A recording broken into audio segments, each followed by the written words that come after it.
Good morning friends, welcome to my channel नोकी मोहब्बत और आप देख रहे हैं love with soul season 2। Last part में हमने देखा था कि जहाँ पर स्मृति जो रहती है वो रूहानिका को अपनी लाइफ की स्टोरी सुना रही थी। जैसे वो तनिषा को बताती है कि तनिषा के साथ रहते रहते वो भी उसी के रंग में रंगने लग गई थी। जहाँ पर तनिषा बहुत ज़्यादा बोल्ड एटीट्यूड वाली थी, वहीं पर स्मृति डरती थी। पर एक दिन आता है कि जहाँ पे स्मृति ने भी अपना बोल्ड एटीट्यूड दिखाया रहता है। उसने भी वाटरफॉल के नीचे सबके सामने उसे किस किया रहता है। अब वो अपने बाबा के बाजू में भी सोते हुए भी उसे रोमांस करने से वो डरती नहीं थी। अब उसके अंदर भी कहीं ना कहीं वो बोल्ड एटीट्यूड आ चुका था, जो तनिषा के थ्रू आया था। और ये सारी बातें वो रूहानिका को बताती है। अब उसके आगे रूहानिका जो होती है वो सुन के काफ़ी इंटरेस्टेड वे में उसे देख रही रहती है। तभी स्मृति कहती है, अब क्या हुआ बोलो। तो वो कहती है कि तुम्हें देख के तो ऐसा लगता है कि तुम काफ़ी ज़्यादा प्यार करती थी उससे। तो तनिषा रूहानिका की ये बात सुन के स्मृति कहती है, तनिषा से मैं हमेशा से बहुत ज़्यादा प्यार करती हूँ। और प्यार की रही बात, तो प्यार वो क्या जो किसी के जाने के बाद खुद ही चला जाए, वो मोहब्बत नहीं होती। मोहब्बत वो होती है जो इंसान के जाने के बाद भी उसको याद करके हम वही खुशी से रहें, उसी को मोहब्बत की जाती है। मोहब्बत कभी भी भुलाए नहीं भूलती है, और अगर वो भूल जाए तो वो कभी वो मोहब्बत होती ही नहीं है। तो रूहानिका उसके पास है कि तो फिर तुम्हें मुझसे मोहब्बत कैसे हो गई, जब तुम्हें तनिषा से इतनी मोहब्बत थी। तो तभी वहाँ पे उसके पास आकर बैठती है। मोहब्बत एक इंसान से कब की जाती है? वो एक वक्त था, वो एक समय था, और वो एक अलग दुनिया थी, जिस दुनिया में मेरा एक जन्म हुआ था और मैंने मरते दम तक सिर्फ एक इंसान से मोहब्बत करी। अब मेरा जन्म हुआ है, मैंने फिर से जन्म लिया है, पर यहाँ जो जन्म लिया है ये मेरी दूसरी ज़िंदगी है, और दूसरी ज़िंदगी में एक नए सिरे से हर चीज़ शुरू की जाती है। तो मेरी ज़िंदगी में जब तुम आई तो मुझे तुमसे मोहब्बत हुई। बट हाँ, अगर उस समय में अगर तुम मेरी ज़िंदगी में होती तो शायद मैं तुम्हारी तरफ देखती भी नहीं, क्योंकि तनिषा से मोहब्बत करने से फुर्सत ही नहीं मिलती, तो दूसरे को देखा कैसे जाए।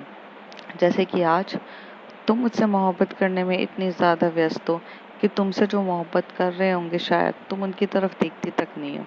तभी रूहानिका कहती है, मुझसे कौन प्यार कर सकता है, यू नो वॉट, मैं तो बस ऐसी ही हूँ। मुझसे अच्छा, ऐसी बात है, तो ज़रा तुम अपने आजू बाजू लोगों को देखोगी तो तुम्हें पता चलेगा कि मोहब्बत करने के लिए बहुत से लोग हैं। तो वो कहती है, अच्छा तो तुम मुझे दिखाओ ज़रा।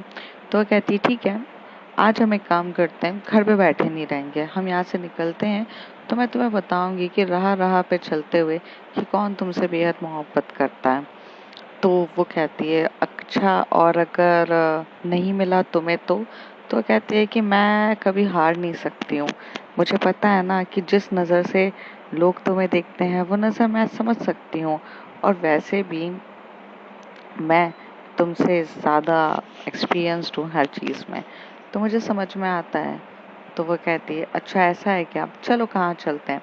कहते, बहुत समय हो गया ना हम एनजीओ में नहीं गए हैं, तो हम वहाँ चलते हैं। तो वहाँ पर ये लोग क्या करते हैं कि नीचे जाते हैं, और ड्राइवर भैया जो रहते हैं वो गाड़ी निकालते हैं। और तभी उसकी मॉम कहती है रूहानिका की, तुम कहाँ जा रही हो। तो वो कहती है कि मॉम, मैं इतने दिनों से यहीं पे पड़ी हुई हूँ, कम से कम 16-17 दिन हो गए मैं ऐसी ही हूँ, मुझे भी थोड़ा काम वाम के लिए जाना है। तो वो कहती है, तो तुम कहाँ जाओगी। तभी रूहानिका स्मृति की तरफ देख के बोलते, कहाँ जाएंगे। तो वो कहती, सबसे पहले एनजीओ बोलो और फिर तुम्हारे डैड के ऑफिस जाएंगे। तो वो कहती है कि पहले मैं एनजीओ जाऊंगी और फिर वहीं के वहीं डैड के ऑफिस से होते हुए आऊंगी। ये सुनने के बाद उसकी मॉम कहती है कि तुम पक्का अकेले चली जाओगी। तो वो कहती है कि हाँ मॉम, मुझे हाथ और पैर में लगी है, लेकिन मेरे से चलते बन रहा है, और हाथ का प्लास्टर तो फिर भी थोड़ा सा डिक्लाइंड है, पैर के प्लास्टर में ज़्यादा लगी है, तो मैं चल दूंगी। कहती है, पक्का ना। तो कहते हैं कि हाँ बाबा पक्का मम्मा, इतना तो भरोसा रखो। और ऐसे कह के वो कार में बैठ जाती है। ड्राइवर भैया जो रहते हैं, अब ये वो वाले ड्राइवर भैया नहीं रहते हैं जो हमेशा से बचपन से रूहानिका के साथ रहते थे, क्योंकि वक्त के साथ वो भी थोड़े से बूढ़े हो गए थे, तो अब उनकी जगह पे कोई और आ चुका था। लेकिन वो अभी भी ड्राइवर थे, वो इन सब के सीनियर्स थे, वो कारों का सब कुछ अरेंजमेंट देखते थे वगैरह, लेकिन अब वो इतनी ड्राइविंग नहीं करते थे। तो वो उनके साथ बैठ जाती है और फिर यहाँ से जाने लग जाती है। कार कुछ स्पीड में चल रहा रहती है। तभी स्मृति बोलती है, इनको बोलो कार की स्पीड को कम करें, क्योंकि इतने स्पीड में तुम्हें झटके वटके लगेंगे, तुम्हारा पैर वैर दर्द होगा। तभी वो ड्राइवर भैया को बोलती है, भैया मुझे इतनी जल्दी नहीं है, थोड़ा आराम से भी लेके चलोगे? तो वो कहते हैं, सॉरी मैम, मुझे पता नहीं था। और ऐसे करके वो धीरे से गाड़ी लेके जाता है। थोड़े टाइम के बाद एनजीओ में वहाँ पर जब उतरते हैं वो लोग गाड़ी से, तभी वहाँ पर स्मृति उसकी थोड़ी सी हल्की सी मदद करती है। और जैसे वो मदद करते हुए उसे अंदर से बाहर लेकर जाती है। वहाँ पर जाके वो लोग कार में वहाँ पे बैठते हैं। तभी वहाँ पे एक हैंडसम सा लड़का आता है जिसका नाम रहता है अर अफ्ताफ। अफ्ताफ जो लड़का रहता है वो एनजीओ को सपोर्ट करता है। तो अफ्ताफ उसके पास आता है और उसे बोलता है, हे ब्यूटीफुल गर्ल, अरे तुम्हें चोट कैसे लग गई और तुम्हें ऐसा कैसे हो सकता है यार, बिल्कुल भी यार तुम अपना ध्यान नहीं रखती हो। तभी वहाँ से आफ़ताब जो उसका हाथ पकड़ता है और उसे लेके जाने के लिए मदद करता है। स्मृति वहाँ पे खड़े होकर सिर्फ देख रही रहती है। स्मृति कुछ भी नहीं कहती है और चुपचाप उनके साथ बैठते हैं। वहाँ पे आफ़ताब उसको पूरा प्यार से बिठाता है, खाने के लिए देता है और बोलता है कि मैम। और फिर अभी वहाँ पे प्यारे प्यारे से बच्चे जिनको वो बहुत ज़्यादा प्यार करती थी, वो सारे बच्चे उसके पास आजू बाजू आने लगते हैं और उसे बताने लगते हैं कि ये देखो दीदी, आप कैसी हो, क्या हो, चोट कैसे लगी, और कर रहे रहते हैं। तभी रूहानी का स्मृति की तरफ देखती है और स्मृति की नज़रें पूरी तरफ आफ़ताब के ऊपर जारी रहती है। तो आफ़ताब वहाँ से बहुत केयरिंग नेचर से उसके लिए लेकर आता है और सैंडविचेस लेकर आ रहा रहता है और ताकि बच्चों को भी देता है और बहुत ख्याल रख रहा रहता है। तो रूहानिका की नज़रें सिर्फ और सिर्फ स्मृति पे रहती है और स्मृति की नज़रें होती है। तभी वो उससे बोलती है कि क्या? तो वो कहती है, आफ़ताब, आफ़ताब तुमसे प्यार करता है, देखो। तो वो आफ़ताब की तरफ देखती है तो आफ़ताब की केयरिंग नेचर, उसका ये सब देख के उसे पहली बार समझ में आता है कि आफ़ताब उसे लाइकिंग कर रहा था। लेकिन जब आफ़ताब एकदम से लाइक करते करते उसे मतलब लाइक और साथ में केयर करते करते उसके पास आने लगता है, तो स्मृति थोड़ा सा उसके पास आके खड़ी हो जाती है और वो खुद ही रूहानिका को करने लग जाती है। तो आफ़ताब जो रहता है वो थोड़ा-सा समझ जाता है। मतलब ऐसा होता है कि जब वो चेयर में थोड़ी-सी गिर रही रहती है, तो आफ़ताब उसकी कमर से पकड़ के उसे सही करने की कोशिश कर रहा रहता है। लेकिन उससे पहले स्मृति आके उसको कमर से सही करती है। तो आफ़ताब देखता है कि अपने आप जो हमारी रूहानिका है उसने अपने आप को ठीक कर लिया है, तो वो नहीं आता है। फिर वो उससे बहुत प्यारी बातें करता रहता है और स्मृति थोड़ा-सा दूर बैठे हुए आफ़ताब की तरफ घूरते हुए देख रही रहती है। तो यहाँ से इस तरीके से वो पहली बार उसे बताती है कि आफ़ताब रहता है। आफ़ताब के जाने के बाद एक लड़की आती है, जो वहाँ पर बहुत ब्यूटीफुल सी हॉट सी लड़की रहती है और वो आफ़ताब से उम्र में कम रहती है, जो स्मृति से भी उम्र में कम रहती है। वो करीब होगी 16-17 साल की और 16-17 साल से ही उसे एनजीओ में सपोर्ट करने का इतना जुनून था कि वो असिस्टेंट बनना चाहती थी रूहानिका की। पर रूहानिका कभी भी किसी को अपनी असिस्टेंट नहीं बनाती है, क्योंकि उसे खुद स्मृति से फुर्सत मिले तो वो किसी को असिस्टेंट बनाए ना। तो उसके पास आकर बोलती कि आप ठीक तो हो, आप वगैरह हो। तभी स्मृति उसकी तरफ दिखा के बोलती है कि ये भी तुम्हारी दूसरी चाहने वाली है। तो वो उसकी तरफ देखती है। फिर वो उसके बालों को, उसके जो बाल खुले रहते हैं, तो उसके बालों को जब टाई कर रही रहती है, तो टाई करते टाइम वो अपनी जो उँगलियां हैं वो रूहानिका के गर्दनों पे फेर रही रहती है और गर्दनों पे फेरने का रूहानिका को थोड़ी सी अलग फीलिंग आ रही रहती है और ये चीज़ सामने वाली लड़की थोड़ा सा इंटेंशनली कर रही रहती है। ये देख के स्मृति को बिल्कुल भी अच्छा नहीं लगता और वो एकदम से रूहानिका को कहती है, अब चलें क्या, यहीं पे तुम्हें बैठना है? तो रूहानिका बोलते हैं, हाँ हाँ ठीक है। मतलब धीरे से बोलती है अपना सर हिलाकर। थोड़ी देर में यहाँ से ना वो सबको बाय कहती है और बाय कहते कहते ना आफ़ताब और वो दोनों, और आफ़ताब और वो दोनों एक ही दो में आंखों से बोल रहे थे, मैं जब कर रही हूँ तो तुम्हें क्या प्रॉब्लम है? तो ये उसकी तरफ देखती है और स्मृति कार में पहले से ही बैठी रहती है। थोड़ी देर में यहाँ पर जो रूहानिका है वो बैठ जाती है। फिर कार अपने आप चलती है और कार मतलब ड्राइवर अपने आप चलाता है और कार फिर यहाँ से जाती है डायरेक्ट लेकर जा रही रहती है। जो रूट रहता है वो उसके ऑफिस की तरफ जाती है, पर उस पूरे टाइम पे जो रूहानिका की नज़रें स्मृति पे रहती है और स्मृति की नज़रें का फेस का एक्सप्रेशन काफ़ी ज़्यादा चेंज हो जाते हैं और वो इधर उधर देखने लगती है। थोड़ी देर के बाद वो गाड़ी डायरेक्ट जाकर रुकती है वहाँ पर क्या बोलते हैं उनके ऑफिस में। तो जब ये ऑफिस को संभालने लगती है तो एक डिपार्टमेंट रहता है, जिस डिपार्टमेंट में वो पूरा सपोर्ट कर रही रहती है। वो डिपार्टमेंट का थोड़ा फाइनेंस से रिलेटेड रहता है। वहाँ पर एक लड़का रहता है रोहन। रोहन उधर आते से ही उसका हाथ पकड़ता है और उसे लेके जाने लगता है कि मैम आप आइए। तो अब रूहानिका खुद ही रोहन को देख के नोट करती है कि इसे भी मुझ पे क्रश है क्या। तो उसे देख के पता चलता है कि हाँ वो भी वही सारे इंसिडेंट करता है। मैम बैठिए, मैं कोल्ड ड्रिंक लेकर आता हूँ, मैम ये लेकर आऊँ क्या, मैम वो, मैम आपको कोई चीज़ की प्रॉब्लम क्या ना। और उसके बाद वो जो कैबिन में वहाँ बैठी रहती है, थोड़ी देर में वो कैबिन में बैठती है तो स्मृति भी साथ में उसके कैबिन में बैठी रहती है और वो चुपचाप ऐसे देख रही रहती है। तभी वहाँ से वो फाइनेंस का कुछ काम रहता है, वो काम को निपटाती है। थोड़ी देर के बाद स्मृति जो रहती है वो वहाँ से गायब हो जाती है। अब जब भी स्मृति वहाँ से चली जाती है तो रूहानिका को डर लगता है कि काश वो उसको छोड़ के ना चली जाए। तभी वो उठती है और बोलती है रोहन अब मुझे जाना चाहिए। तो वो यहाँ से जाने के लिए नीचे की तरफ जाती है। तब रोहन उसका हाथ पकड़ते हुए उसे पूरी वहाँ से लेते हुए जाता है, उसे कार में बिठाता है और कार में बिठाते हुए देखती है कि स्मृति कार में ही बैठी हुई है। और वो वहाँ से ड्राइवर भैया को बोलते चलो। रूम पे जाने के बाद ये पूरा दिन इसी तरीके से वो लोग ट्रैवल करते हैं और जब शाम का टाइम होता है वो वहाँ घर जाती है और घर में ऊपर जाकर अपने रूम पे बैठती है। तब ये स्मृति की तरफ देखते हुए बोलती है तुम मैं। तो वो कहती है मुझे क्या। तो वो कहती है तुम्हें कैसे पता चला कि इन सबको क्रश है। तो वो कहती है कि वही तो बात होती है, सामने वाला को पता चल जाता है पर तुम्हारी नज़र सिर्फ मुझ पे टिकी रहेगी तो तुम्हें किसी और पे कैसे पता चलेगा। तो तभी रूहानिका कहती है तो भी तुम्हें जेलसी काफ़ी ज़्यादा होती है। तभी स्मृति इधर उधर कह के क्या बोलती क्या मुझे जेलसी। तो कहती है नहीं मुझे कुछ जेलसी नहीं होती है। तभी उसी तरफ देख के वो बोलती है ओह रियली, बट मुझे तो दिख रहा था स्मृति कि तुम्हें जेलसी हो रही है। स्मृति कोई मेरे करीब आए कि तुम्हें पसंद भी नहीं है और बहुत ज़्यादा जेलसी हो रही थी तुम्हारी आंखों में जब रोहन, आफ्ताब या वो लड़की मेरे करीब आ रहे थे तो तुम्हें बहुत ज़्यादा फर्क पड़ रहा था। ऐसा क्यों स्मृति, क्या हो गया था, तुम्हें इतना फर्क क्यों पड़ रहा था। तभी उसे बोलती है तुम कुछ ज़्यादा ही सोच रही हो, मुझे कोई फर्क नहीं पड़ रहा था। तभी वो कहती है कि फर्क पड़ रहा था, इट्स मीन्स तुम्हारी जेलसी लेवल कुछ ज़्यादा ही हाई है। अब तनिष्का से ज़्यादा जेलस लगता है तुम ही होती हो। तभी वो उसे कहती है कि ऐसा कुछ नहीं है। तो कहती है अच्छा मुझे कहानी बताओ, तुम ज़्यादा जेलस होती हो या तनिष्का। तभी स्मृति बोलती है मैं जेलस नहीं होती हूँ। तो कहती है तुम होती हो, खाओ मेरी कसम। तो कहती है मुझसे कसम दिलवाओगी, पागल हो क्या, मुझे तो किसी चीज़ का खोने का डर ही नहीं है, तो कसम दिलवा के क्या मतलब। तो कहती है अरे वो तो ऐसे बोलते हैं ना। अच्छा बताओ ना तुम्हें ज़्यादा जेलसी होती है या फिर तनिषा को ज़्यादा जेलसी होती थी। ऑफ कोर्स आई बेट ज़्यादा जेलस तो तुम ही होती होंगी।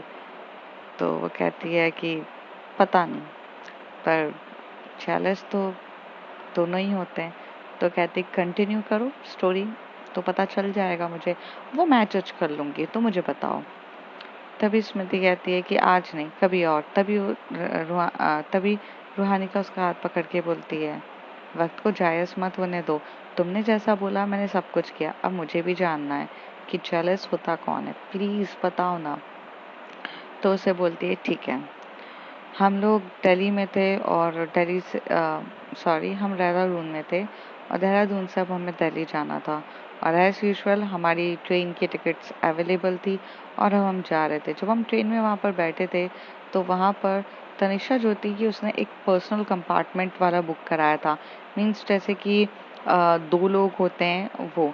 लेकिन प्रॉब्लम ऐसी हो गई थी कि उस दिन एक लड़की जो थी वो उसे सीट नहीं मिल रही थी और वो मतलब एकदम उसे भी दिल्ली जाना था और कुछ अर्जेंटली से जाना था। तो वो लड़की जो रहती है वो पूरे अपार्टमेंट में इधर उधर बैठ रही रहती है। तभी तनिषा उसकी तरफ देख के बोलती है कि क्या हो गया। तो कहती है सॉरी यार मेरी टिकट कंफर्म नहीं हो पाई है और जब मेरी टिकट कंफर्म नहीं हो पाई है तो मैं जा नहीं पाऊंगी और मुझे ऐसे ही यहाँ इधर उधर बैठना पड़ रहा है, टीटीआई भी नहीं आया है और ताकि मैं उससे टिकट्स कंफर्म करा दूँ तो तभी कहती है कि तभी तनिषा उधर देखती है कि आजू बाजू के कुछ जो लड़के रहते हैं और जो अंकल्स होते हैं और खासकर जो बुढ़े भी होते हैं उनकी भी नज़र बहुत गंदी रहती है। तभी वो बोलती है कि आओ मेरे साथ, और ऐसे करके वो उसका हाथ पकड़ते हुए कंपार्टमेंट के अंदर ले आती है। स्मृति जो रहती है वो उसी कंपार्टमेंट में बैठी रहती है। तभी वो ये देखती है, तभी वो पूछती है कि ये कौन? तो वो कहती है मुझे नहीं पता, बट बाहर उसकी टिकट्स कंफर्म नहीं थी, और जब उसकी टिकट कंफर्म नहीं थी तो इधर उधर बैठने से तो ज़्यादा ही बेटर है ना कि वो हमारे साथ बैठे। स्मृति जब ये सुनती है तो वो उसकी तरफ देखती है, बोलती है कि बिल्कुल सही किया तनीषा तुमने उसे लाकर, और ऐसे वो बैठ जाती है। पर वो जो लड़की रहती है वो बहुत बकबक करती है, उसका बहुत बकबक करने की आदत रहती है। तो वो तनिषा के इतना प्यारा बिहेवियर और उसके लिए एक सॉफ्ट कॉर्नर देख के वो उससे बात करना स्टार्ट कर देती है। बात करते करते वो कहीं ना कहीं उसका हाथ पकड़ ले रही थी, और स्मृति वहां पर सामने के सामने बैठते हुए देख रही थी। तनिषा को तो समझ में भी नहीं आ रहा था कि जो स्मृति है वो ये चीज़ें नोट कर रही है। फिर ऐसा होता है कि उसे पानी पीना रहता है, तो पानी की बॉटल साइड में रखी रहती है और तनिषा वहाँ बैठी रहती है। वो तनिषा को भी नहीं बोलती है कि ये बॉटल उठाकर दे दो, वो डायरेक्ट उठती है और उसके इतने करीब आती है और इतने करीब से आके वो बॉटल उठाती है और उठाकर बैठ जाती है। तभी एकदम से तनिषा को थोड़ा सा अजीब सा लगता है, और वो उसे बोलती है कि तुम मुझे बोल देती, मैं बॉटल उठा के दे देती। तो वो कहती कि तुम मेरे लिए इतनी हेल्प कर रही हो, मैं तुम्हारी से इतना ज़्यादा क्यों करूं।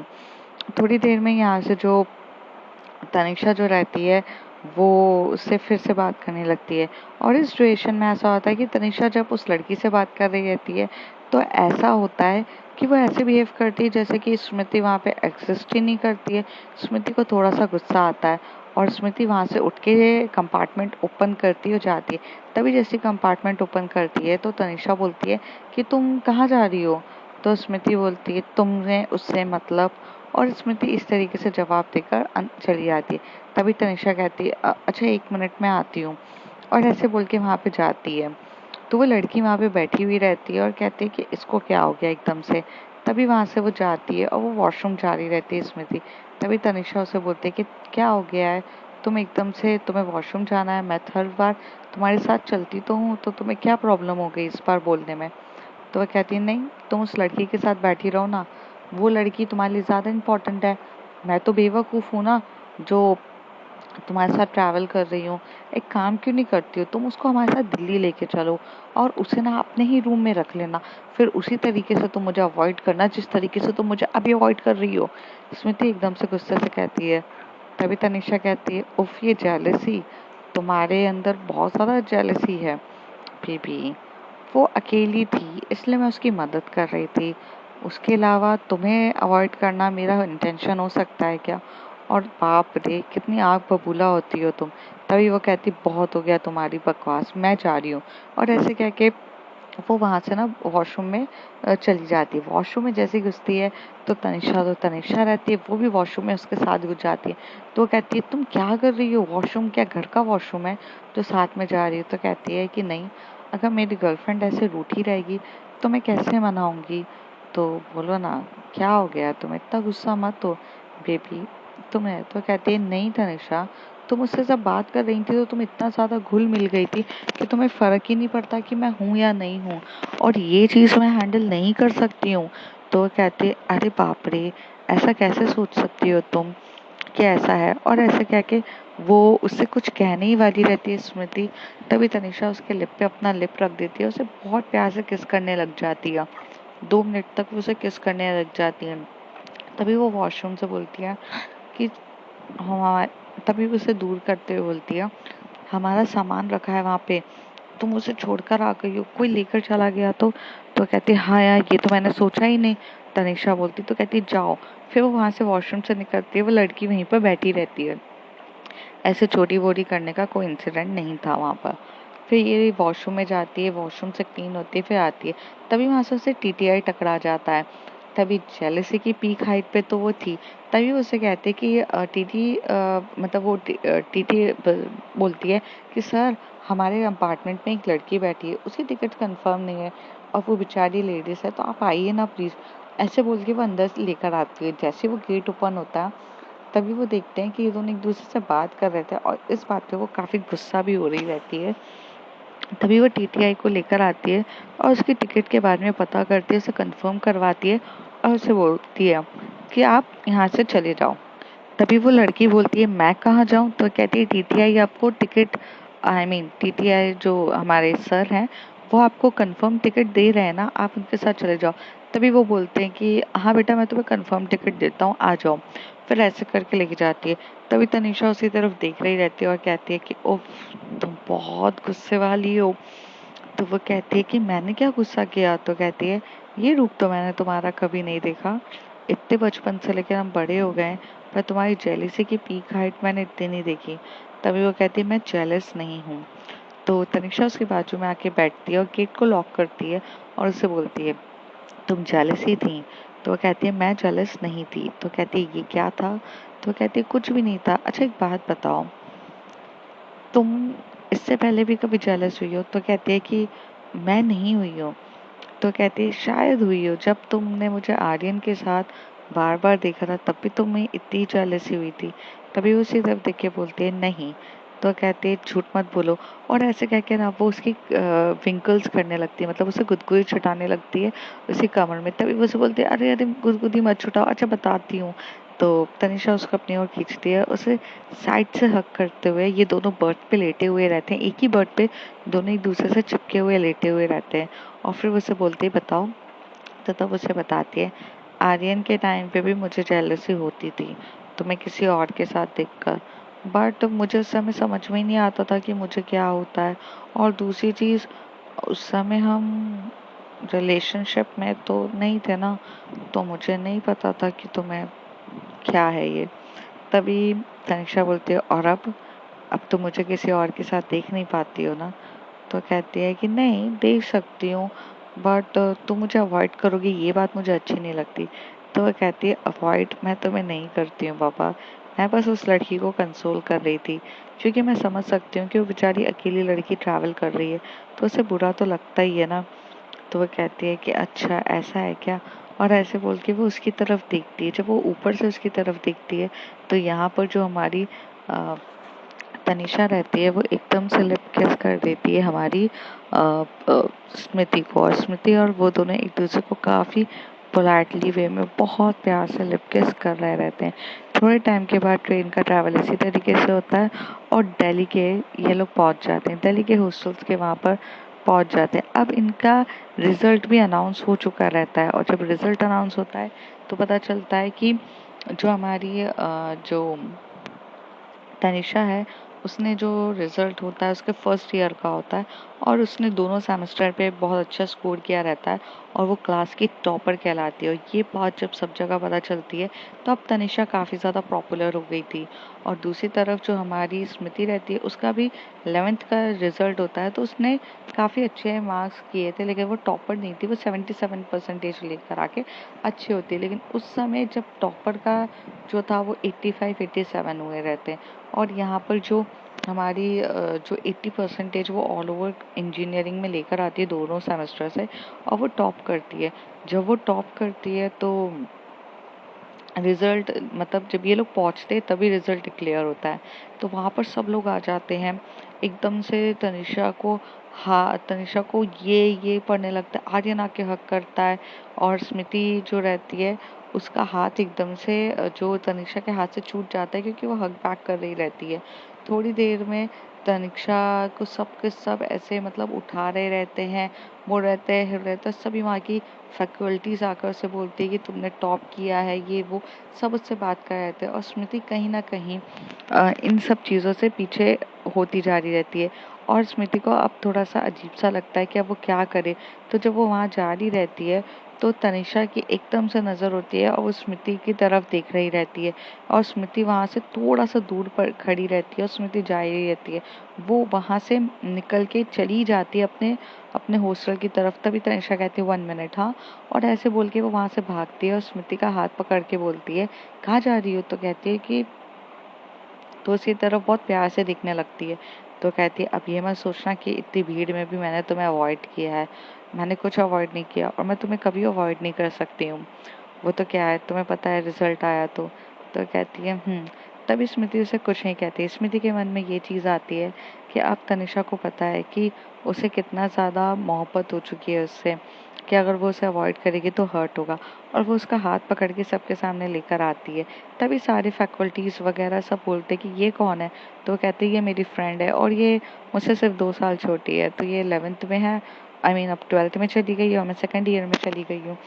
तो कहते हैं कि सभी उससे पूछते हैं कि तुम्हारा तुमने क्या सब्जेक्ट लिया, तो कहती है मैथ साइंस। तो तभी एक जन किसी मजाक में बोलता है कि क्या तुम्हें तनिषा जैसे बनना है। तो तभी स्मृति तनिषा की तरफ देखते बोलती है मेरी रोल मॉडल, मेरी एडमायर, मेरी गार्डियन, मेरी लाइफ की सब कुछ तनिषा ही है। तनिषा है तो मैं जिंदा हूँ, और अगर तनिषा नहीं होती तो शायद मैं नहीं होती। और वो इतना प्यार से उसी तरफ देख के बोलती है। तभी तनिषा बोलती है अच्छा ऐसा क्या। तो कहती है ऐसा ही। और वो दोनों एक दूसरे की तरफ आंखों में आई कांटेक्ट करके बहुत प्यार से दिख रहे रहते हैं। तभी स्मृति को डर लगता है कि बाप रे हमारे इस रिलेशनशिप के बारे में कुछ पता चल जाए। तो एकदम से इधर उधर नसें फैला के बोलती है कि मैम, फिर वो उसे सीधे बोलती है मैम मैं तो एक मिडिल, आई मीन मैं लोअर फैमिली से। तो तभी तनिषा बोलती क्या बोल रही हो तुम। तो कहती है उन्हें पता तो चलना चाहिए कि मेरी तो मॉम भी नहीं है, और इसलिए तनिषा ही मेरे लिए सब कुछ है। वो अपनी थोड़ा सा हिस्ट्री बता देती है अपनी फैमिली के बारे में। तो सब लोगों के लिए जो नज़र होती है तनिषा के लिए और बढ़ जाती है, और उसकी जो रेपुटेशन होती है वो बहुत ज़्यादा स्ट्रांग हो जाती है। और ये सारी बातें वो रूहानिका को बताई थी। रूहानिका उसकी तरफ देख के बोलते कम्प्लीटली तनिषा भी सही है, जेलसी तो तुम्हारे अंदर कूट कूट के भरी है, और तनिषा कुछ झूठ बोल भी नहीं सकती क्योंकि मैंने खुद तुम्हें देखा है कि मेरे लिए भी तुम बहुत ज़्यादा जेलस होती हो। हाय हाय, मैं कितनी लकी हूँ ना कि मुझे स्मृति जैसा प्यार करने वाला इंसान मिला है जो मुझे इतना ज़्यादा खुश रखता है वगैरह। तभी वो कहती है इंसान। तो कहती है ओके, मेरे लिए तो तुम इंसान ही हो। I love you, I love you Smriti. तभी रूहानिका की तरफ स्मृति देख के बोलते I love you too. But अगर आज तनिषा होती तो शायद तुम मुझे हाँ नहीं कहती। तो तभी स्मृति से बोलती है ये मेरा दूसरा जन्म है, और इस जन्म में तनिषा एग्जिस्ट नहीं करती है। तनिषा जा चुकी है और उसे जाने ही तो कुछ चीज़ों को लेट गो करना पड़ता है, तभी हम आगे बढ़ सकते हैं। तो अब फ्रेंड्स देखते हैं आगे क्या होता है, आगे इनकी स्टोरी कैसे होगी, क्या होगी। आप सब भी एक्साइटेड है, मैं भी एक्साइटेड हूँ जानने के लिए कि तनिषा और स्मृति अलग कैसे हुए और क्या हुआ उनकी ज़िंदगी में।